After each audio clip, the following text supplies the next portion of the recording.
Liver हमारे body के अंदर बहुत ही बड़ा और बहुत ही इंपॉर्टेंट ऑर्गन है और इसके काम की बात करें तो हमारे शरीर के अंदर लीवर के 500 से भी ज्यादा फंक्शंस हैं। और वैसे जो इसका मेन काम है ब्लड शुगर को रेगुलेट करना या व्यवस्थित करना, भोजन से विटामिन बना करके शरीर को उपलब्ध करवाना, ब्लड को प्यूरिफाई करना और टॉक्सिन्स को ब्लड में से निकाल देना, या कहें कि ब्लड को फ्लो करने में मदद कराना, जिसके लिए क्लोटिंग फैक्टर जिम्मेदार होता है, वो भी लीवर का ही काम है। हमारी मांसपेशियों को भी ये बढ़ाने का काम करता है और डाइजेशन में हमारी सबसे ज्यादा हेल्प करता है, जो कि खास करके ये बाइल का सेक्रीशन करता है, जो कि हमारे फूड के अंदर फैट को तोड़ करके एनर्जी में कन्वर्ट करती है। और अगर इस ऑर्गन में कोई खराबी आती है तो ये पूरे शरीर को प्रभावित कर डालता है। तो आज की वीडियो में हम यही बात करने वाले हैं कि लीवर को शुरुआती स्तर में ही खराब होने से हम कैसे बचा सकते हैं, उसके सिम्टम्स को पहचान करके। तो आइए बिना समय गवाए इस वीडियो को शुरू करते हैं। सादर प्रणाम, मैं विशाल एक बार फिर से स्वागत करता हूं आपका अपने यूट्यूब चैनल सनातन मार्ग पर। सनातन मार्ग चैनल देता है आपको आयुर्वेद और स्वास्थ्य संबंधित सही जानकारियां सही ग्रंथों से।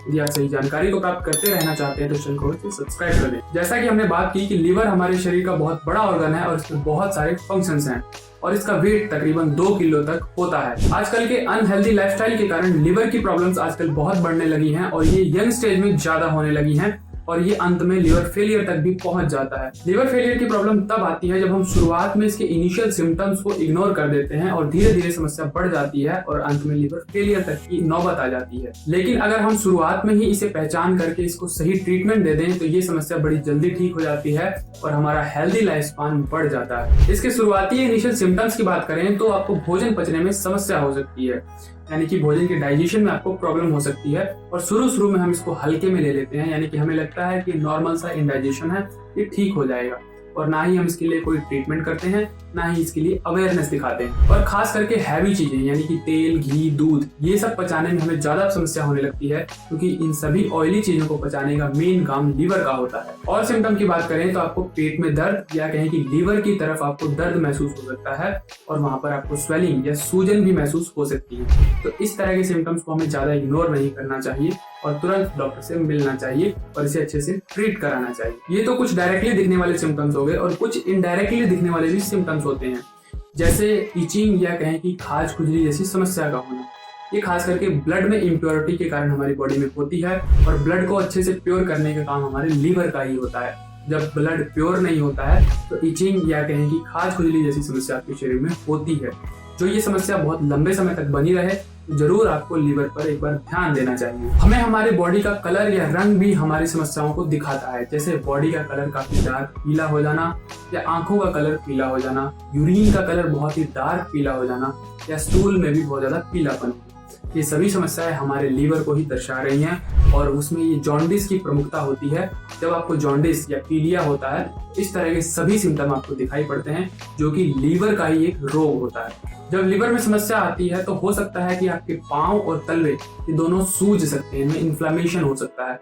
इस तरह के सिम्टम अगर लंबे समय तक बने रहें तो आपको इसे इग्नोर बिल्कुल नहीं करना चाहिए। ये नॉर्मल इन्फ्लेमेशन नहीं है, लीवर में आपकी कोई समस्या है। और सिम्टम्स की बात करें तो वॉमिटिंग या नौशिया, जब भोजन सही से नहीं पच पाता है हमारे शरीर में तो वो वॉमिटिंग के थ्रू बाहर आने लगता है, क्योंकि हमारा डाइजेशन खराब हो गया है और बहुत ही भारी भरकम चीजों को, खास करके दूध जैसी चीजों को हमारा लीवर नहीं पचा पा रहा है और बॉडी उसको बाहर कर दे रही है। वॉमिटिंग या बराबर जी मचलाना है जिसे नौशिया कहा जाता है, इस तरह की समस्या अगर लगातार बनी रहे तो भी आपके लीवर में प्रॉब्लम है। धीरे धीरे आपकी भूख का कम हो जाना, धीरे धीरे भूख कम लगने लगती है या दिन प्रतिदिन आप कमजोर होने लगते हैं और भूख आपकी धीरे धीरे खत्म सी होने लगती है। इस तरह की प्रॉब्लम के अंदर भी आपके लीवर में समस्या हो सकती है, इसे आप अवश्य जांच कराएं। और जब भूख कम होने लगेगी और धीरे धीरे पाचन खराब होने लगेगा तो शरीर में थकान बनी रहेगी, टायर्डनेस, दिन भर आप थके थके से फील करेंगे, कोई काम नहीं कर पाएंगे।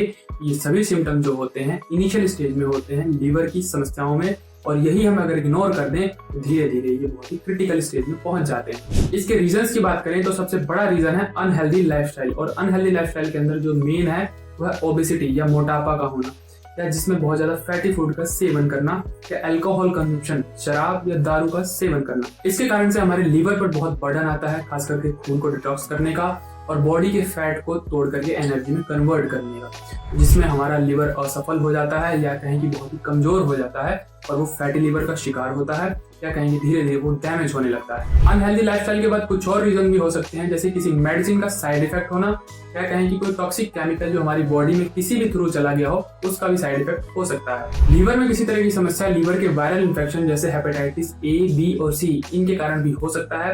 वैसे तो इनके लिए बचपन में ही वैक्सीनेशन करा दिया जाता है, लेकिन फिर भी आपको सावधानी रखने की जरूरत है। ये प्रॉब्लम कई बार हेरिडिटी या जेनेटिक्स या कहीं की फैमिली हिस्ट्री के कारण भी आपके अंदर आ सकती है। और दूसरा कहें कि ब्लड ट्रांसमिशन, चाहे वो सेक्सुअल कांटेक्ट से हुआ हो या इन्फेक्टेड ब्लड के कांटेक्ट में आने से हुआ हो। और इग्नोरेंस के कारण ये समस्या धीरे धीरे कैंसर या कहें कि लिवर फेलियर में कन्वर्ट हो सकती है।